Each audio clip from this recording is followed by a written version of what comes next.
Welcome to our interview with Waterloo Curriculum Coordinator Ryan Christopher. We will be talking about how teaching and learning has changed. And the first question is specifically, how might schools make up for the learning losses that have occurred? Probably address kind of how those learning losses or what caused those learning losses, because most of it was because of just the lack of preparedness on our part. We didn't have systems in place. We didn't have a solid plan at the beginning of this. So I'm thinking back to the spring.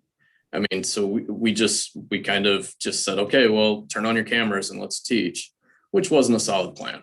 So that caused a great deal of learning loss, along with it not being required. So when students and families heard it's not required, it wasn't taken nearly as seriously as what it could have, or probably looking back should have been. So that caused a great deal of that learning loss.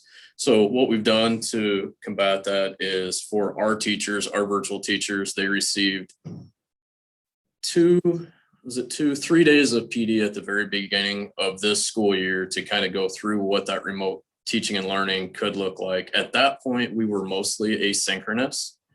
So most of the learning was done just through like Edgenuity or Pear Decks. There was very, very little live teaching. There were some check-ins that were happening, but that was due to just the sheer size of the classes that we were asking the teachers to deal with. As far as the infrastructure, our tech department did a great job of getting hotspots to families who did not have internet. We tried to make sure that every one of our students who was remote did get a Chromebook or an iPad given by the school, and they also had a hotspot that was provided by the school. So that kind of, when we started this year, so in August, I feel a lot better about kind of the rollout and the process, but we've made a number of shifts from August. So here's what we noticed. We know, because we had kids moving back and forth between virtual and face-to-face. And what we were noticing is when our students were coming back face-to-face compared to our students who had been face-to-face, there was a definite gap. And so what was causing that gap could have been, just having a kindergartner do asynchronous lessons probably is not ideal for that age of a learner. Same with, I'm even thinking through second grade. So that's where we saw our biggest gap formed. So what we did was, as more students returned face-to-face, it made it more manageable to do live lessons. That's what's currently happening in all of our elementaries. Now, we do have some initial data. We did pre-test, and what we're doing is we're focusing on priority standards.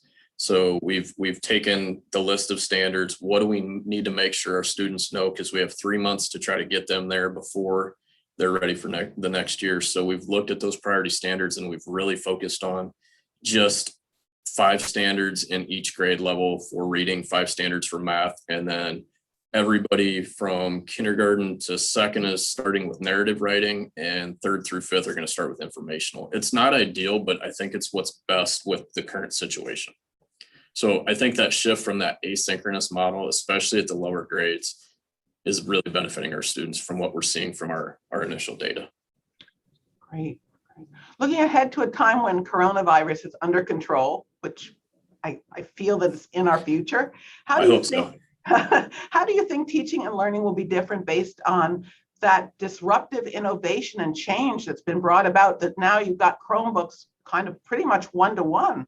How do you think teaching and learning will be different? Even walking into our classrooms now, while we're still in the middle of this, and you see face masks and you see desk shields and things, every student has a device, and all teachers are feeling really comfortable with integrating that technology, which was not the case in the past. I think I've talked with, so Ron Moreland is our technology specialist who works with us here at the ESC, and we've talked about this a number of times. I think we've moved 5 to 10 years into the future because of what's happening as far as our technology integration with just the student piece. Now, the other thing that we're going to be doing is now, just like we're doing a Zoom, where before we would have never considered this. We would have thought we have to get together and meet.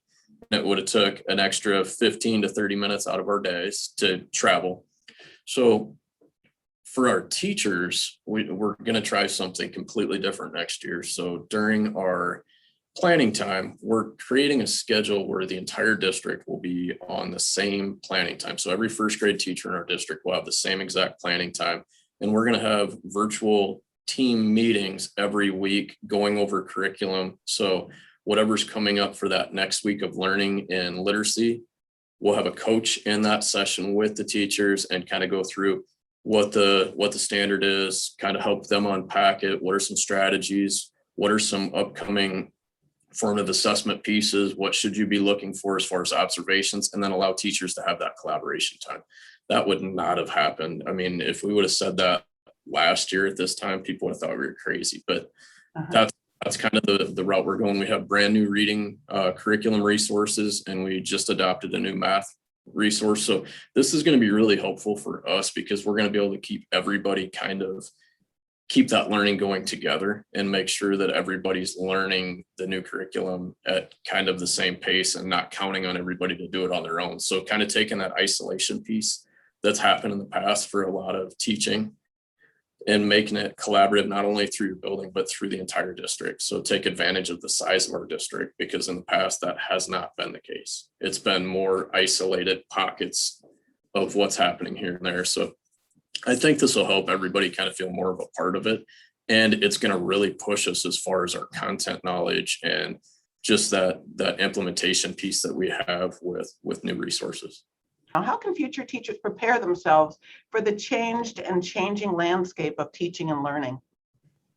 So I think get yourself as comfortable as possible with technology. I mean, there's not one specific piece of technology that you're going to have to be ready for, but just be comfortable with that risk taking that technology sometimes requires, because whether it's using a flip grid in your classroom or using a Pear Deck, or just be prepared to innovate and use that technology. Our students, that's their lives. That's what they do. I mean, if you see a kid and they're not in school, normally they have a cell phone in their hand or some type of device, which however we feel about that, that's our reality. So we need to take advantage of that and make sure that we're ready to help push students forward. As far as for, teaching and learning in most school districts use Google. So that would be my first place I would go. I'd make sure I'm really comfortable with Google. Google Classroom is a platform that's used by most districts, or the majority of districts that I'm aware of. So those pieces, and then just think of how you can be innovative. I think just be prepared to integrate technology of any kind.